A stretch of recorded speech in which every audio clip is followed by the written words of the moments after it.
各位长辈，大家好，我是陈医师。今天要跟您分享一个很重要的观念：用拐杖正确后退走，其实可以帮助您的平衡系统更清醒、更灵敏。但是如果方法错了，反而会增加跌倒的风险。您知道吗？跌倒是65岁以上长辈受伤的头号原因。根据疾病管制中心的统计，每4位长辈中就有1位每年会跌倒1次。更严重的是，跌倒1次之后，再次跌倒的风险会增加1倍。这不是要吓您，而是要让您明白，学会正确的后退走技巧真的非常重要。别忘了订阅频道并开启通知，接收我们最好的健康建议。我想知道您有在关注这支影片吗？如果您觉得这个内容有帮助，请在留言区打1；如果没有，请打0。今天我要教您3个可以在家练习的动作，不需要复杂的器材，每天只要5到7分钟。但是，请您一定要听完整个说明。这里我要特别提醒，如果您听到一半就离开，很容易记错顺序。比如说，后退步伐跨太大，拐杖放太远，在瓷砖地上滑倒的几率，在接下来7天内就会明显增加。这不是开玩笑的。学会这些技巧之后，您会发现3个明显的改变。第一，您可以更好地控制每一步的距离，步伐变短变稳。第二，心里对跌倒的恐惧会减少，不会每次走路都提心吊胆。第三，当您需要转身或后退时，整个人会更有信心，更持久。在第5部分，我会教您一个3公尺测试法，让您自己在家就能检查进步的状况。这个测试很简单，但很有效。为什么要练习后退走呢？因为研究显示，平衡训练和步行练习是预防跌倒最有效的方法。后退走这个动作，虽然医学证据还在累积中，但已经有系统性的文献指出，它对改善平衡有潜在的帮助。不过，我们一定要把安全放在第一位来练习。接下来，让我们一起了解平衡系统的运作原理，然后进入实际的动作教学。现在，让我用一个简单的比喻来解释平衡系统。想象您的身体有3个控制开关，就像交通号志灯一样，眼睛、内耳，也就是前庭系统，还有腿部肌肉加上拐杖。当您的眼睛看得清楚、正确，内耳能够准确定位方向，肌肉和拐杖稳定支撑，这时候3个灯都是绿灯，您就能安全行走。但是如果其中一个开关出问题，灯号就会变成黄灯或红灯，您就容易失去平衡。这里有个有趣的对比，往前走和往后退是完全不同的。往前走的时候，我们的身体已经习惯了，动作几乎是自动的。但往后退呢？因为看不见后面，身体的感觉系统必须更加专注、更加警觉，所以后退走的时候，步伐一定要缩短，这样才安全。为什么年纪大了，平衡会变差呢？主要有几个原因。第一，身体姿势的摆动幅度会增加，站不太稳。第二，肌肉力量慢慢流失。第三，我们会越来越依赖眼睛来保持平衡，一旦光线不好或地面不平，就容易跌倒。拐杖在这里扮演什么角色呢？它是您的第3个接触点，和双脚形成一个稳定的三角形。但是拐杖要用得正确才有效，请记住3个重点。第一，拐杖的高度要对。当您直立站好时，手握拐杖把手的位置应该刚好跟您的手腕折痕一样高。第二，手肘要微弯，大约20度左右。第三，拐杖要拿在比较强壮那只脚的对侧手上。比如说，如果您的右脚比较弱，拐杖就拿在左手。在开始练习之前，请您记住3个黄金原则：步伐要短，眼睛要看，前方保持水平，拐杖要放在靠近脚尖的位置。掌握这3点，您就成功一半了。好，现在我们要开始第一个实际练习了。这是最安全的入门动作，沿着墙壁或厨房台面后退。请您站在墙边，保持平行，一只手轻轻扶着墙面，另一只手拿着拐杖。接下来，我们用1、2、3的节奏来练习。第一拍，把拐杖轻轻放在靠近脚尖的地方。第二拍，把身体重心稍微往拐杖和前脚移过去。第三拍，后脚的脚跟往后退，距离是半个脚掌的掌度。请特别注意半个脚掌这4个字，很多长辈一开始会不小心跨太大步，这样反而危险。记住，宁可步伐小，一点也不要贪快。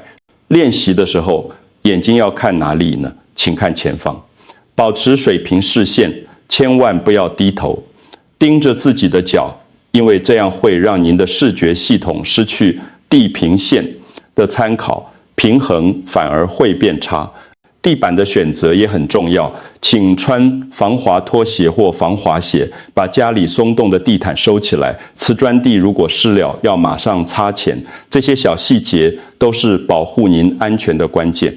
呼吸也要配合动作，建议您用鼻子吸气2拍，再用嘴巴呼气2拍，这样可以帮助您保持节奏，不会太紧张。这里我要提醒几个常见的错误。第一个错误，拐杖放得太远。如果您发现拐杖离脚尖超过1个脚掌的距离，请把它拉近一点。第二个错误，后退步伐太大。您可以用美纹纸在地上贴一条15到20公分的线，提醒自己不要超过。为什么这些细节这么重要？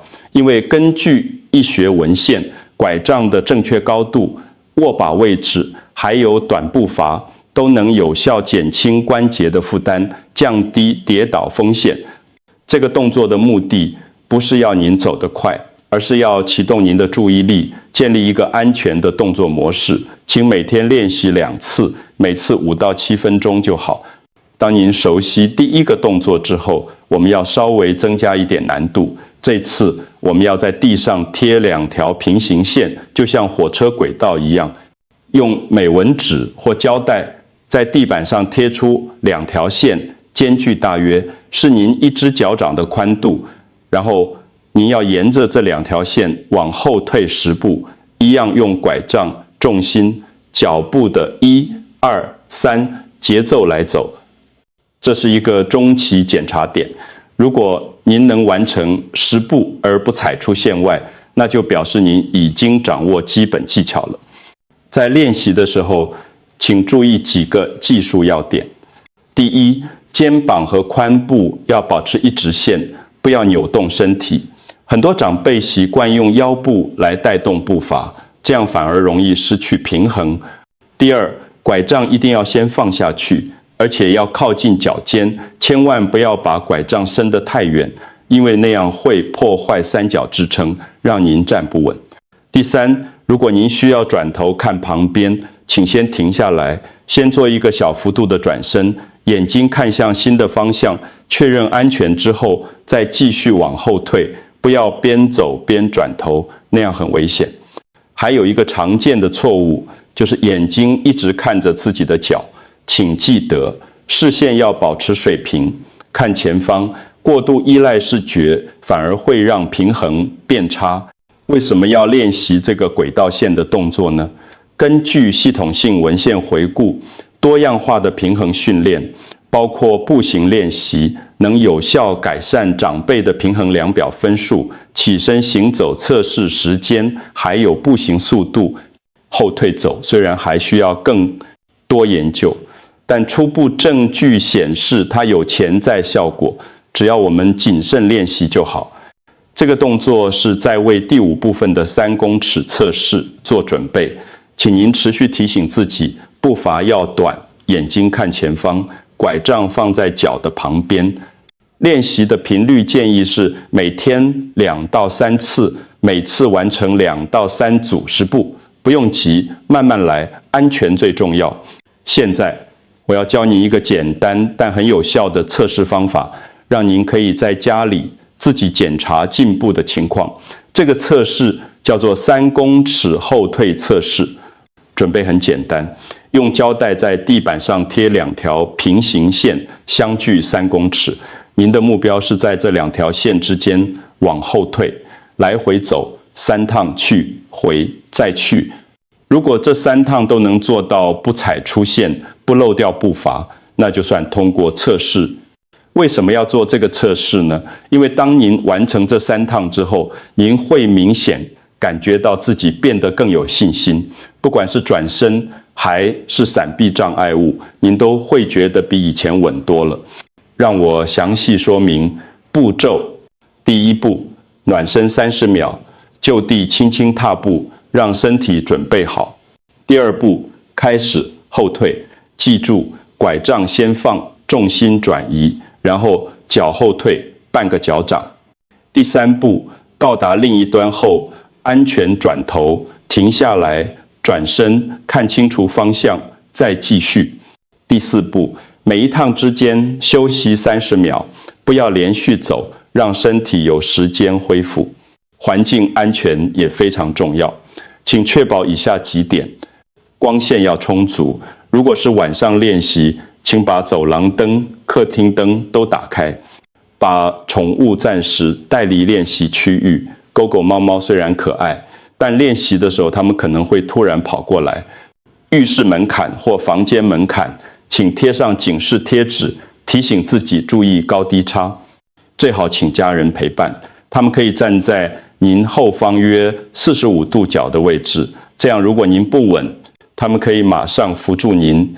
这个测试的理论基础来自公共卫生研究，预防跌倒是可以做到的。而且最核心的方法就是身体活动和平衡训练，不是靠吃维他命 D 就能防跌。根据美国预防服务工作小组的建议单，靠补充维他命 D 并不能有效预防跌倒。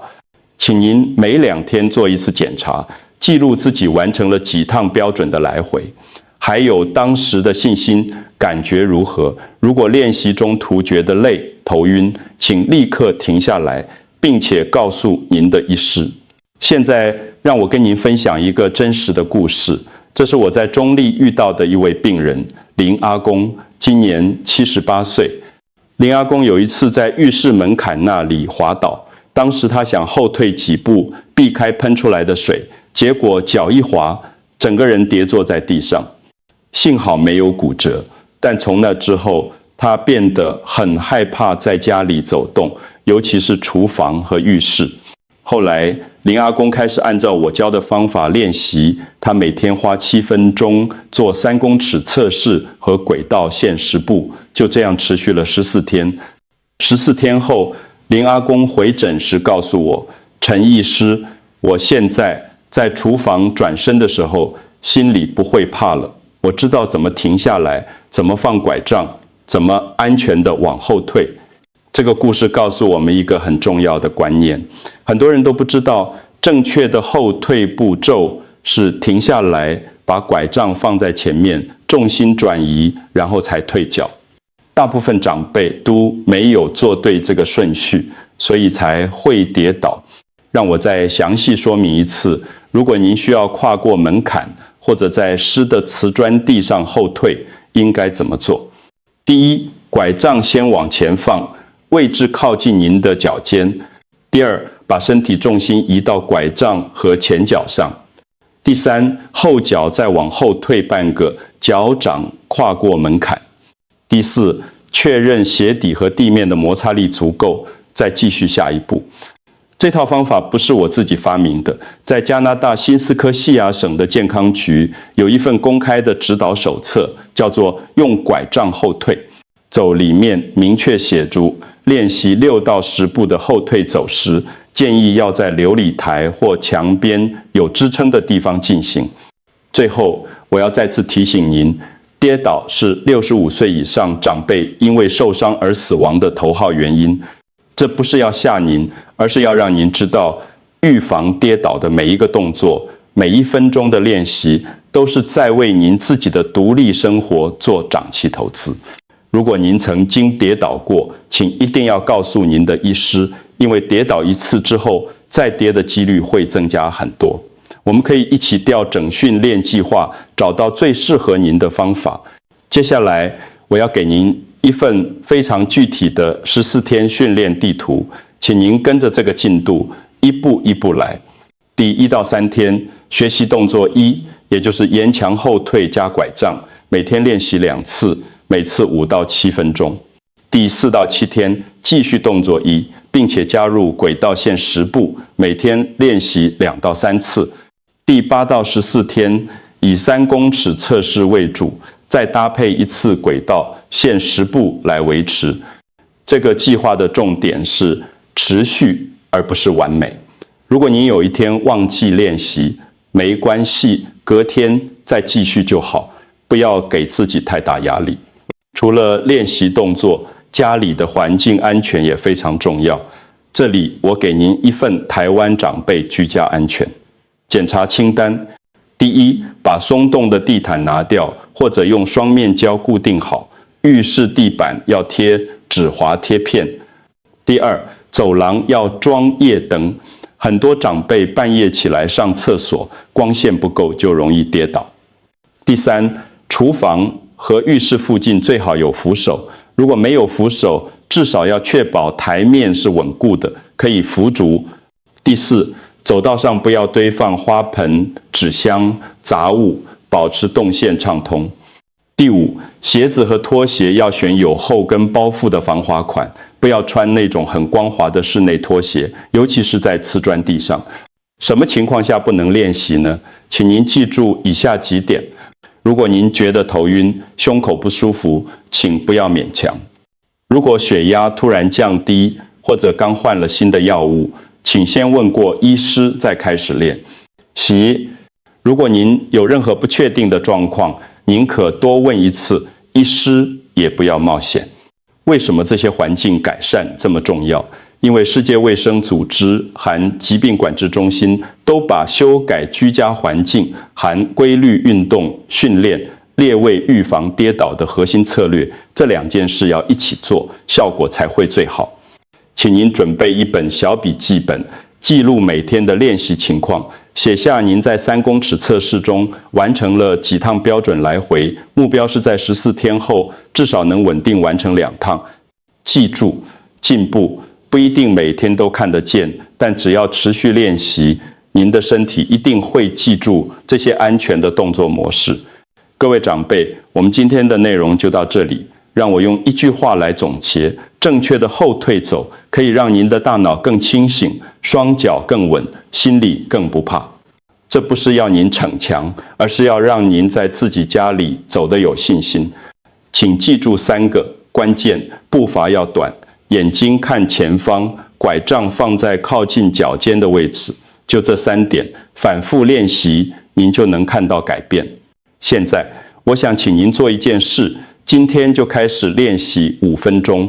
如果您觉得这些方法有帮助，请分享给您的子女和孙子女，让他们帮您整理家里的走道，装上夜灯，准备防滑拖鞋。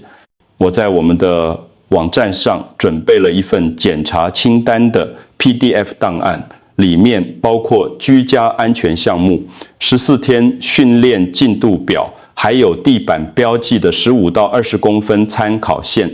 您可以请家人帮忙下再列印出来，贴在冰箱上，随时提醒自己。最后，我要再说一次，如果您曾经跌倒过，请一定要告诉您的医师，跌倒1次之后，再次跌倒的风险会增加。我们会根据您的状况，一起调整训练内容，找到最适合您的方法。您的健康和安全是我们最在乎的事。希望这支影片能帮助到您。如果有任何问题，欢迎在留言区提出，我会尽量回复。谢谢您的收看，我们下次见。记得每天5分钟，安全走一生。